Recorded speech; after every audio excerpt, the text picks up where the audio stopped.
Hello my fellow Indonesians, and welcome back to another video.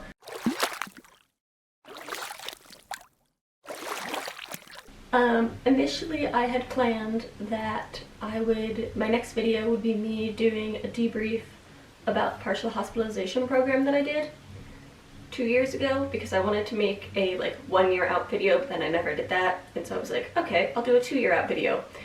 Hasn't happened yet, and it's been 2 months since I decided I was going to do that. But I have been overwhelmed with school. I'm currently taking 26 credits, which is something that I do not recommend you ever do when you are in college. So take that as a note. Today I want to make a video that just came to me. I apologize to Maggie because I was reading one of her stories and the idea came into my head and I was like, hey, I want to make a quick video about that. So if you noticed, the title of this video is No, I Won't Get Better Soon. I'm saying that so that I hopefully remember that. And it has to do with chronic illness and the way that people interact with someone when they meet someone with a chronic illness. When you meet somebody and you notice that they're on crutches and they have a broken foot, you often say, oh, get better soon. But the thing is, with people with chronic illnesses, we won't necessarily get better soon because it's chronic. It's something that we're gonna have to put up with for a long time. And there are days that might be better than other days, but overall, the condition's not really going anywhere. Sure, it may go into remission depending on what sort of condition you have, and there may be days that aren't as bad as other days, but then there will be days where there are flare-ups where you're doing worse than other days. I am currently taking about 10 or 11 medications every day to help deal with things like migraines, gastroparesis, eosinophilic esophagitis, and dysautonomia. And those things help me live a more normal life, but it's still not the same as an average 22-year-old might have. Oh, by the way, I'm 22 now. That's exciting.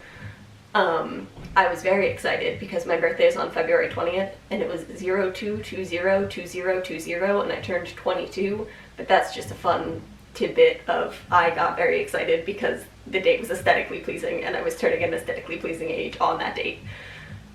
Back to the topic. I was having a conversation with my mom a little while ago and we were talking about my meds because she helps me keep track of them in a table of when they need to be refilled, when they were last refilled, and stuff like that. And she said, maybe one day you won't be on as many meds. And while that's nice to think about, the meds help me manage. And sure, right now my gastroparesis is worse than it has been in the past few weeks, in the past few years, and so I'm on more meds for it now than I've ever been on.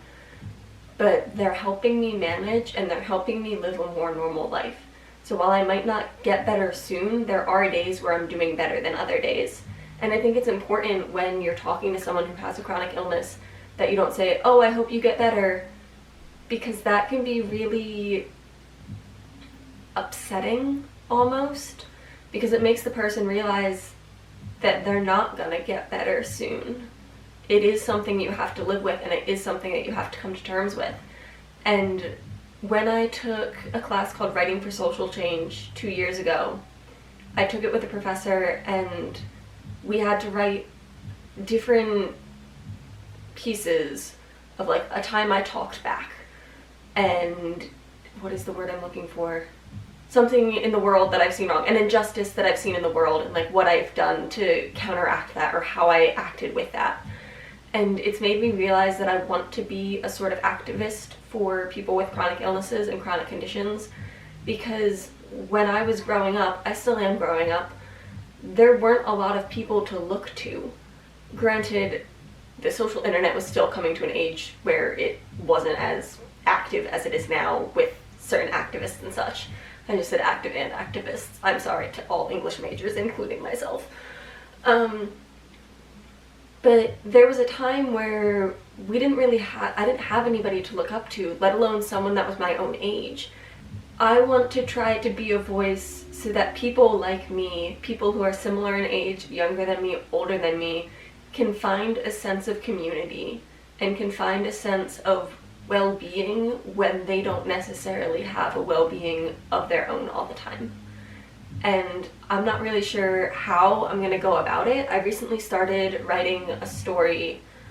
I've entered it in a chapbook competition, and if it doesn't win that competition, I'm going to develop it into my own chapbook, because we have to have a chapbook as our senior graduation creative writing thing, and it's called Spoony Life.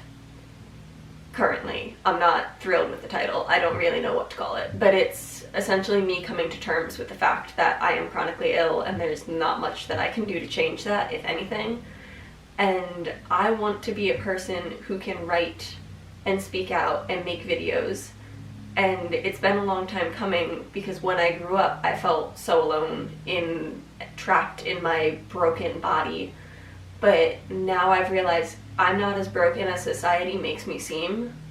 And so I want to do my part to make others feel like they're not alone. Yesterday was Rare Disease Day, and I have 2 rare diseases, eosinophilic esophagitis and gastroparesis. And then dysautonomia isn't rare, but it can be rarely diagnosed. And there was a sense of community on the internet yesterday among all the chronic illness accounts that I follow on YouTube and Instagram and Twitter. And the saying is, alone we are rare, together we are strong. And I want to help promote that idea. So yeah, that's what I'm trying to do with my life now. And now I'm going to edit this video and I'm going to upload it, because yesterday was Rare Disease Day on the rarest day of the year, because it was Leap Day. And that date also made me happy. February was just a whole bunch of great dates, especially the palindromic date on 02022020. Big fan. So if you enjoyed this video, please give it a thumbs up, comment below if you have any questions, concerns, or if you just want to have a conversation. And as always, thanks for watching.